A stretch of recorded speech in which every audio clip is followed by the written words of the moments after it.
So now we are going to study about and change in internal and entropy for various type of processes. For example, first is for isothermal process. As you know, change in the entire process remains constant, hence dt equals to 0 or delta t equals to 0. Hence delta S system equals to, अब आपको formula याद ही होगा, nr ln v2 by v1 plus nr ln, है ना, t2 by t1, ये सब था. तब because temperature remains constant, hence ln t2 by t1 will give us 0. So there are two formulas where if the process is isothermal and we want to find out the change in entropy, so delta S system equals to nr ln p1 upon p2. I think you remembered the previous formula. Now the next is for isoporic process dV equals to 0, then you know what, V wala term will become 0, so it will simply give us delta S system equals to NCV ln T2 by T1. ठीक है, this is for isoporic. And if we are talking about isobaric process, then dP equals to 0, delta S system equals to NCP ln T2 by T1. आपको मालूम है pressure वाला term क्या हो जाएगा 0, तो बचेगा क्या NCP ln T2 by T1. Now if we talk about adiabatic process, तो adiabatic process में आपको मालूम है एक रिवर्सिबल होता है और एक इरिवर्सिबल होता है. So for reversible adiabatic process Q remains always 0, तो ds system equals to Q reversible upon T. अगर Q reversible की जगह 0 रखोगे तो आंसर क्या आएगा 0. मतलब entropy change for a adiabatic reversible process will always remain 0. Now this is for system. If we talk about surrounding, then Q surrounding is also 0, क्योंकि system ने ना कोई हीट दी न ली, तो ऑब्वियसली सिस्टम सराउंडिंग ने भी कोई हीट नहीं ली और न दी, तो Q surrounding will also be 0. तो ds surrounding equals to Q surrounding upon T. यहाँ पे 0 रखोगे तो obviously result will be 0. So delta S total equals to 0 for adiabatic process, hence called isentropic process. Isentropic process means where entropy change remains 0. ठीक है, तो adiabatic reversible process को we also call it isentropic process. Now irreversible adiabatic process, again Q irreversible is equals to 0, तो Q surrounding भी क्या होगा 0. Now delta S surrounding 1 से 2, Q surrounding की value Q surrounding upon T, जहां जैसे ही आप इसकी वैल्यू 0 रखोगे तो ओवरऑल सिस्टम क्या जाएगा 0. तो चाहे रिवर्सिबल हो चाहे इरिवर्सिबल हो, entropy change will always remain 0 in case of adiabatic process. Now from second law of thermodynamics, ठीक है, delta S system plus delta S surrounding should be greater than 0 for any process. तो अब क्योंकि delta S surrounding क्या है 0 हो गया, तो delta S system obviously will be more than 0 for irreversible adiabatic process. तो यहाँ पे ये चीज आपको समझ में आनी चाहिए. ठीक है, next for solids and liquids. For solids and liquids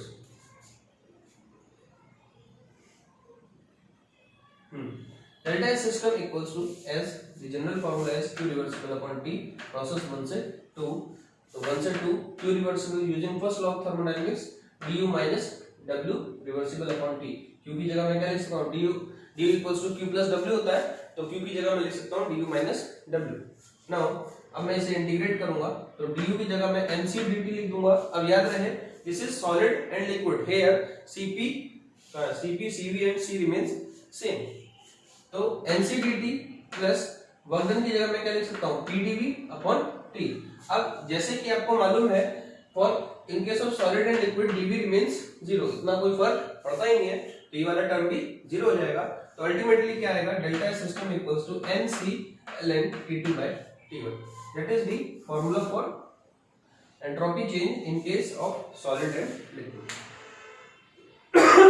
now last is for phase change transformation. अगर फेज चेंज होता है then phase change occurs at constant pressure and temperature. ये तो आपको मालूम होना चाहिए कि फेज चेंज कब होता है, टेम्परेचर उस समय कांस्टेंट रहता है, केवल हीट की सप्लाई होती है and that heat is entirely used to change its phase. For example आपने ये वाला ग्राफ शायद बचपन में देखा होगा। मान लो दिस इज आइस, है ना, हाँ आइस, देन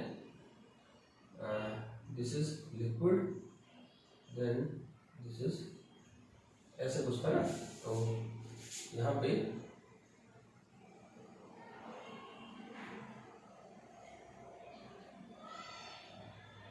ठीक है, ये है टेम्परेचर, ठीक है, और यहाँ पे कुछ और था मैं भूल रहा हूँ, तो आपको याद होना, जैसे यहाँ पर है सॉलिड, ठीक है, और यहाँ पर है लिक्विड, ठीक है, इस पॉइंट पर यहाँ पर है लिक्विड और यहाँ पर है गैस, ठीक है, और यहाँ पर केवल गैस। अगर आपको याद हो बचपन का, देखो यहाँ पे, हाँ देखो यहाँ पे जैसे आइस ली तो सॉलिड आइस का टेम्परेचर माइनस में भी जाता है ना। तो मैं इसको ठीक से बना नहीं पाया हूँ तो पीछे लग जाएगा। तो माइनस में कितना भी नीचे जा सकता है, जीरो तो लास्ट है ना, दिस इज जीरो। तो इस पॉइंट पे देखो ये सॉलिड है and this is liquid. Now इस पॉइंट से लेकर इस पॉइंट में, सॉरी ये हीट है, हाँ this is heat and this is temperature. तो आप यहाँ पे ध्यान से देखो, इस पॉइंट से लेकर इस पॉइंट पर हीट बढ़ रही है, बट देखो टेम्परेचर क्या है, कांस्टेंट। ये वाई एक्सिस पे जरा भी ऊपर नहीं गया। तो यहाँ पे देखो ध्यान से, टेम्परेचर कांस्टेंट है बट सॉलिड बिकम्स लिक्विड, यानी आइस मेल्ट हो गई। अब देखो लिक्विड से टेम्परेचर आप राइज करोगे 100 डिग्री सेल्सियस, मान लो ये वाटर है, if it is 100 degree Celsius, तो अब देखो इस पॉइंट पर ये लिक्विड है और इसी पॉइंट पर ये गैस है। तो देखो टेम्परेचर वाला वाई एक्सिस पे चेंज नहीं आया है, केवल हीट की जो सप्लाई है, यहाँ पे जो Q1 है और यहाँ पे जो Q2 है, Q2 ऑब्वियसली Q1 से ज्यादा है, यानी आप हीट तो दे रहे हो लेकिन टेम्परेचर राइज नहीं हो रहा, in fact it is changing its phase. तो यही प्रोसेस यहाँ पे लिखा है, phase change occurs at constant pressure and temperature and it is considered reversible if it occurs at its transition temperature. यानी कि अगर ये process melting point, boiling point और सब्लिमेशन वगैरह पॉइंट पर अगर ये प्रोसेस हो रहा है तो this process is known as reversible process, है ना। यहाँ पे मैंने लिख दिया, ये मोस्ट इंपोर्टेंट लाइन है, ठीक है। वो चाहे बोले चाहे ना बोले, अगर वो कह रहा है कि काम जो है मेल्टिंग पॉइंट पे हो रहा है तो इसका मतलब वो प्रोसेस रिवर्सिबल। तो उस केस में एंट्रोपी चेंज कैसे निकालेंगे? Entropy change is equal to 1 से 2 Q reversible upon T transition period. Transition period में टेम्परेचर मींस यहां से लेकर यहां तक के बीच में टेम्परेचर चेंज नहीं हुआ है, so this temperature is known as transition temperature. So Q जब इसे इंटीग्रेट कर देंगे तो Q रिवर्सिबल कंप्लीट Q बन जाएगा, है ना, Q2 माइनस Q1 इस तरह से कुछ, upon T transition is equal to, अब हीट क्या है, अगर ट्रांजिशन हो रहा है तो heat will become enthalpy because we are talking about constant pressure, और कांस्टेंट प्रेशर पर हीट हमेशा क्या होती है, एंथैल्पी। मैंने यहाँ लिख दिया delta H upon T transition. Now for fusion of solids, मान लो सॉलिड जो है लिक्विड में कन्वर्ट हो रहा है, तो then entropy change for fusion is equals to delta H fusion, same process, यहाँ पे भी Q क्या बन गया है, डेल्टा H बन गया है, and T will be the melting point. तो ये process reversible. And for vaporization of liquid, entropy change for vaporization equals to enthalpy change vaporization upon temperature of boiling point. So I hope that is all we can derive about entropy change, and in the next video we will discuss about some numericals based on entropy.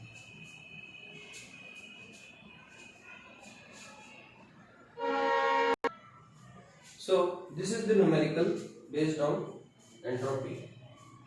2 mole of an ideal diatomic gas is isothermally expanded from 300 Kelvin, मतलब temperature remains constant because this process is isothermal, है ना।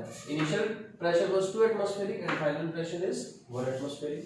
So the examiner wants us to find out delta S system, delta S surrounding and delta S total if first the process is reversible, अगर process reversible है तो, second if it is irreversible and expansion occurred against a constant external pressure, ठीक है, and 300 calorie of heat is absorbed, and last is free expansion, ठीक है। free expansion तो आपको मालूम ही होगा, it is an adiabatic, ये हमेशा क्या होता है, adiabatic प्रोसेस होता है, बताने की जरूरत नहीं। now if we are going to talk about reversible process, तो रिवर्सिबल प्रोसेस के लिए ये reversible process, because it is isothermal, तो आपको मालूम है ln T2 अपॉन T1 वाली वैल्यू क्या हो जाएगी 0, तो delta S system equals to NR ln P1 by P2। तो इसको सॉल्व कर लेते हैं। n कितना है 2 मोल्स, R और P1 कितना है ln P1 है 2 और 1, ठीक है। ये कितना आ जाएगा 2 इंटू R, ln 2 की वैल्यू 0.7 होती है, तो आप इसे फाइंड आउट कर सकते हो accordingly. Now delta S surrounding, ये कैसे निकालेंगे? तो आपको मालूम है if the process is reversible then delta S surrounding plus delta S system is greater than or equals to 0, है ना, ये 0 से बड़ा होता है। तो इसका मतलब ये है कि मिनिमम वैल्यू क्या होगी, मिनिमम वैल्यू इसकी क्या होगी 0। तो अब यहाँ पे इजी है निकालना। देखो सिस्टम का हमें मालूम है, सराउंडिंग का हमें delta S surrounding equals to minus delta S system for the minimum value, ठीक है। तो डेल्टा एस सराउंडिंग क्या आ जाएगा equals to minus 2R ln 2, ठीक है, यही होना चाहिए। Next, if the total S total कैसा आएगा, delta S system plus delta S surrounding, total तो वैसे भी 0 ही है, इसमें बताने की जरूरत ही नहीं है। Next, if the process is irreversible and expansion occurred against a constant external pressure and 300 calorie of heat is absorbed, ठीक है। तो यहाँ पे एक्सपेंशन हो रहा है अगेंस्ट कांस्टेंट एक्सटर्नल प्रेशर, तो formula is simple NR ln P1 by P2 plus NR ln T2 by T1। तो आपको मालूम है क्या यूज करना है, T2 by T1 तो 0 हो जाएगा because the process is isothermal, so we have only left this option. So delta S system equals to NR ln P1 by P2, यही आप यूज करोगे। तो आपको मालूम है ये आपने पहले निकाल रखा है, कितना है, मैं उस चक्कर में नहीं पढ़ रहा, 2R ln 2/1, ये आपका आंसर है सिस्टम का। अब सराउंडिंग कैसे निकालेंगे, अब देखो because this process is what irreversible, है ना, तो इरिवर्सिबल में ये कंडीशन नहीं लगती है, अभी हमने डिराइव भी करा था, तो ये क्या है, ये 0 नहीं है for irreversible process. So delta S surrounding हमें निकालना पड़ेगा। तो डेल्टा एस सराउंडिंग का फॉर्मूला क्या है,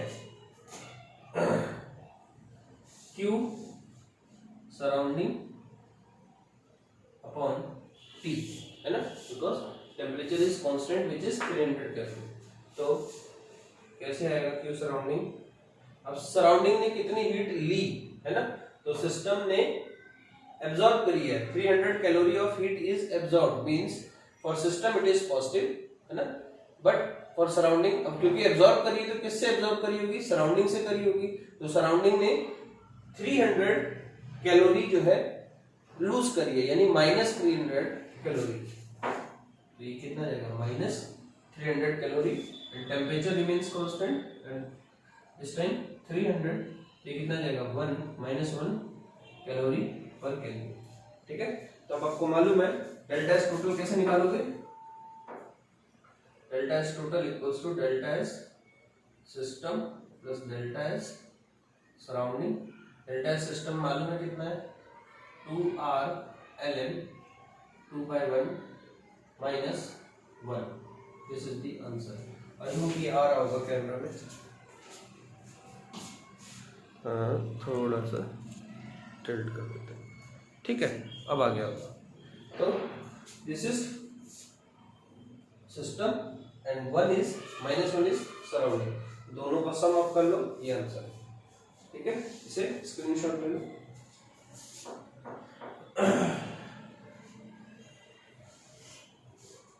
now third part, free expansion.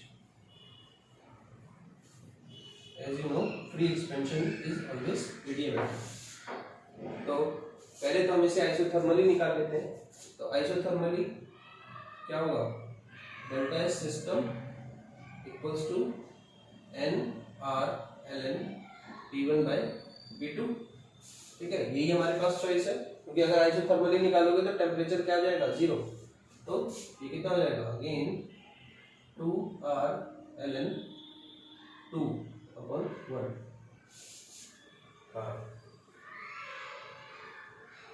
P1/P2।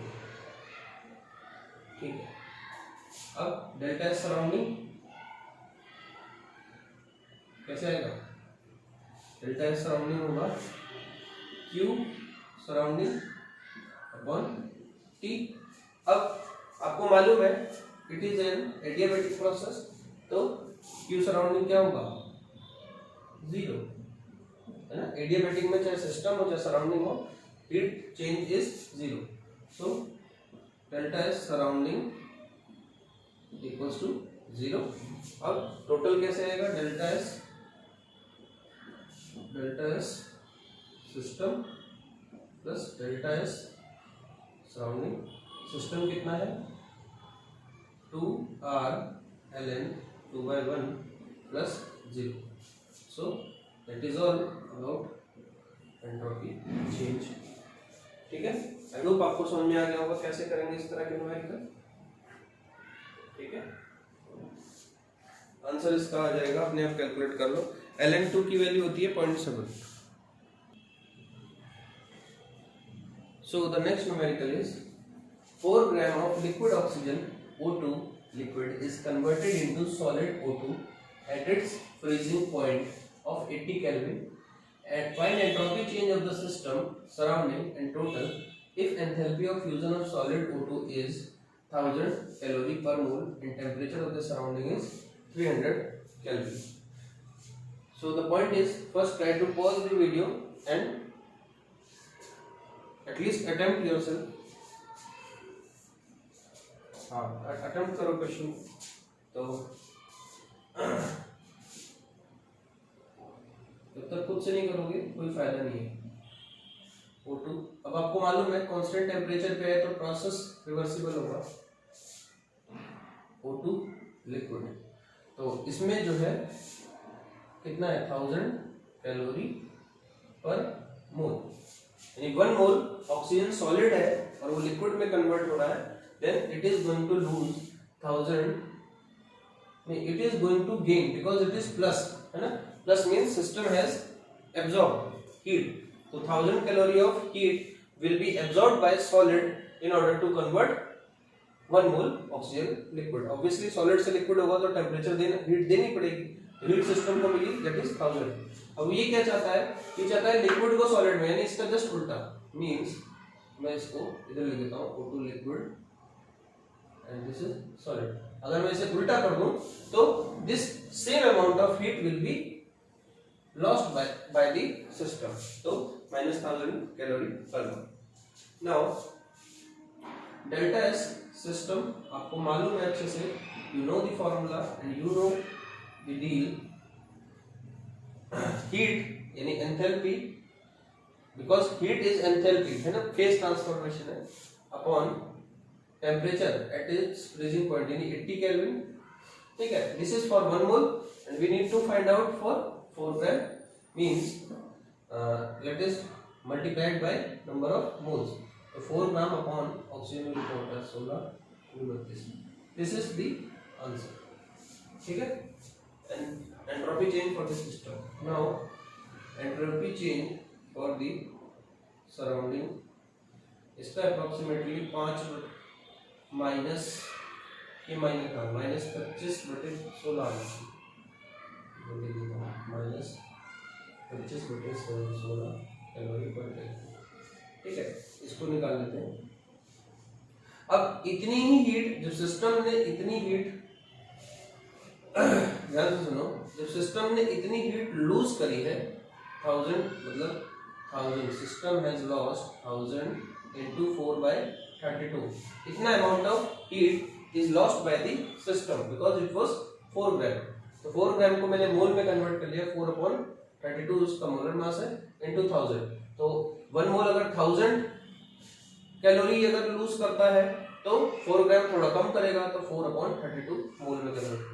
अब इतनी हीट सराउंडिंग को मिलेगी, मतलब इतनी सिस्टम ने लूज करी इतनी, तो सराउंडिंग को इतनी हीट मिली होगी, divided by temperature of the surrounding, temperature of the surrounding जो कि कितना है इस केस में 300 है, आई थिंक यस 300, सीधा सीधा 300 लिख देता हूँ, ये आ जाएगा लगभग 5/12। सॉल्व कर लेना, बता देना अगर कोई दिक्कत हो तो। रफली मैंने कैलकुलेट करा 5/12 और डेल्टा एस टोटल क्या होगा -25/16 प्लस 5/12 कैलोरी पर calorie. I think it was not a very big deal to solve this question. Now moving to the next question. So the next numerical is 1 mole of an ideal triatomic non-linear gas is adiabatically expanded from 16 atmospheric, temperature was initially 300 Kelvin to 1 atmospheric.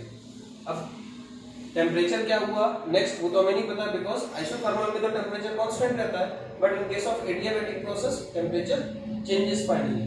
So what we know right now is that the process is adiabatic and the expansion has occurred and the initial pressure was 16, final pressure was 1 atmospheric and the temperature was 300 Kelvin against a constant external pressure of 1 atmosphere.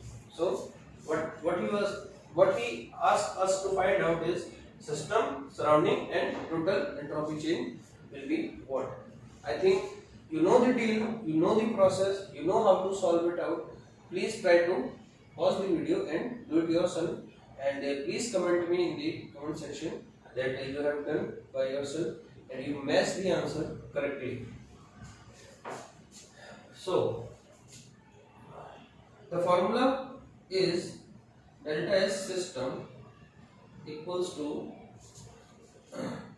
n Cp ln T2 by T1 plus nr ln P1 by P2. This was the formula for irreversible power. अब as you know, the pressure, external pressure is constant, means the process is reversible. Process is irreversible because P external is equals to constant. ठीक है, ये आपको हमेशा याद रखना चाहिए. Now what we are going to do, just we are going to put down the value. So delta S system equals to n कितना है 1 मोल, Cp ट्राइएटॉमिक नॉन लीनियर है तो Cb तो 3r होता है 4r होगा, 4r ln Cb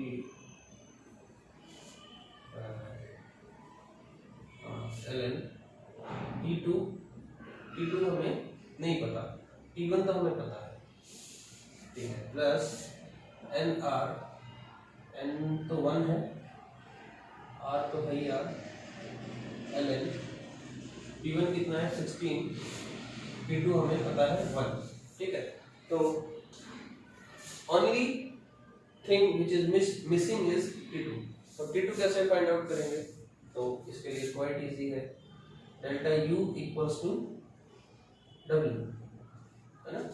तो क्योंकि Q एडियाबैटिक प्रोसेस है तो Q विल बी 0, तो delta U equals to Q plus W, S Q is 0, लिख देता हूँ भाई, लो this is 0 for adiabatic, delta U equals to W, delta U क्या है n Cv T2 minus T1 delta T, n Cv dt equals to product क्या है minus P external into dV, dV means V2 minus V1, हो गया अब तो solve. N1 है, CV क्या है इसका 3R, T2 हमें नहीं मालूम, T2 निकालना है, और T1 हमें मालूम है 300 equals to -1 V2 by V1 की जगह ले सकते हैं NR T2 ऑन P2, ठीक है, हाँ -NR T1 अपॉन P1, ठीक है। T2 की वैल्यू हमें निकालनी है, T1 की वैल्यू हमको मालूम है, N भी हमें मालूम है, N1 है, T2 हमें नहीं मालूम, T1 हमें मालूम है, दिस इज 300, P2 हमें मालूम है, दिस इज 16, नहीं 1, P2 1 है और P1 है 16, ठीक है, हाँ यही है। तो R से R कैंसिल हो, T2 मेरे ख्याल से सॉल्व कर लेना, 229.6 समथिंग आ रहा है, एक बार मुझे कमेंट सेक्शन में बताना, 229.6 या 7 ऐसे कुछ है ना। तो T2 आ गया, अब हम बस यहाँ पे वैल्यू पुट करेंगे, delta S system equals to 1 into 4R ln 229.6 upon 300 plus 1 तो 1 ही है R ln 16 की वैल्यू कैसे निकालेंगे, इसको हम 2 2 जा 4 2 जा 8 2 16 वैसे ln 2 की पावर 1 2 3 4 कर देता हूँ, है ना। तो क्या बन जाएगा ln 4 प्लस ln 2, बाकी आपको मालूम है, देखो 16 को मैं 2 की पावर 4 भी लिख सकता हूँ, या फिर मैं इसे 4 की पावर 2 भी लिख सकता हूँ, कोई फर्क नहीं पड़ता, 4 4 जा 16 होता है। तो ln 4 देखो जब आप इसे वो करोगे तो ये ln क्या है 2 इंटू ये बन जाएगा delta S system 4R ln 229.6। अब आप सोच रहे होंगे सर हमें ये वैल्यू कैसे फाइंड आउट करनी है, कैसे मिलेगा, तो चिंता मत करो, क्वेश्चन में एग्जामिनर देगा, ठीक है, या फिर लॉग टेबल देगा या फिर इसकी वैल्यू वो दे देगा, तो यहाँ घबराने की जरूरत नहीं है, इवन मुझे भी नहीं मालूम। R ln R इंटू 2, ये 2 बाहर आ जाएगा, ln 4 की वैल्यू आप चाहो तो कैलकुलेट कर लेना, या लॉग टेबल में आपको वैल्यू याद होनी चाहिए। तो 2 की वैल्यू होती है 0.3010 और 4 की होती है 6020 इंटू 0.6020 ऐसी कुछ होती है, यहाँ से आप निकाल लो इसकी वैल्यू, ठीक है। It is all, now this is delta S system, we are going to talk about surrounding. तो सराउंडिंग में कैसे आएगा, सराउंडिंग एडियाबैटिक है, Q अपॉन T होता है ना, तो Q एडियाबैटिक प्रोसेस में 0 है ना, Q हो जाएगा 0, तो टोटल भी आप निकाल लोगे, delta S total equals to ये वैल्यू मान लेते हैं ये x है, सॉल्व कर लेना, प्लस 0, ये आ गया आपका answer. So that is how we calculate these things, ठीक है। नेक्स्ट इज, अब हम बात करेंगे डेफिनेशन की, एंट्रोपी की डेफिनेशन क्या है। Entropy it's a state function, जैसे कि हमने पहले ही फाइंड आउट करा था कि अगर साइक्लिक इंटीग्रल की वैल्यू अगर 0 है then that function is known as state function. So it's a state function and it's a measure of randomness और डिसऑर्डरनेस ऑफ द सिस्टम, मतलब सिस्टम में कितना ज्यादा डिसऑर्डर है, जितना ज्यादा डिसऑर्डरनेस होगी उतना ज्यादा क्या होगी सिस्टम की एंट्रोपी। फॉर एग्जांपल अगर क्लास में 50 बच्चे हैं और 50 बच्चे बिल्कुल ठीक ठाक बैठे हैं, बिल्कुल एकदम स्टिल, तो आप कहोगे इसकी एंट्रोपी क्लास की समथिंग है। बट अगर सारे बच्चे आपस में शैतानी करें, धक्का मुक्का मारपीट करें, तो वहां पे आपका केमिस्ट्री टीचर क्या बोलेगा कि please don't increase the entropy of your class, मतलब डिसऑर्डरनेस मत करो। तो जितनी ज्यादा डिसऑर्डरनेस होगी उतनी ज्यादा सिस्टम की एंट्रोपी होगी।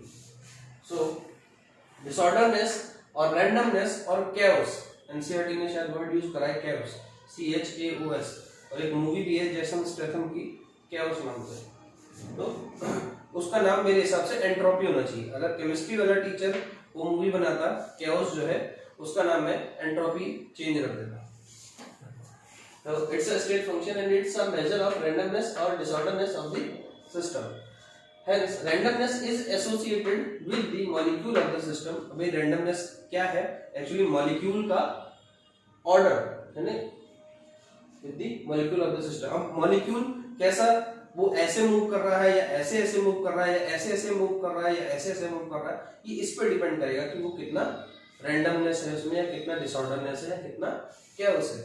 तो as the number of possible arrangement or orientation in which molecule or atom of a substance can be, तो जितना ज्यादा ओरिएंटेशन होगा उतना ज्यादा उसका chaos होगा, उतना ज्यादा उसका एंट्रोपी होगी. Now higher the number of possible arrangement और orientation, greater will be the randomness and hence greater will be its entropy. ठीक है, ये तो थी डेफिनेशन. कुछ अच्छे एग्जांपल लेंगे हम, उसके थ्रू हम इसको और समझ जाएंगे. ठीक है.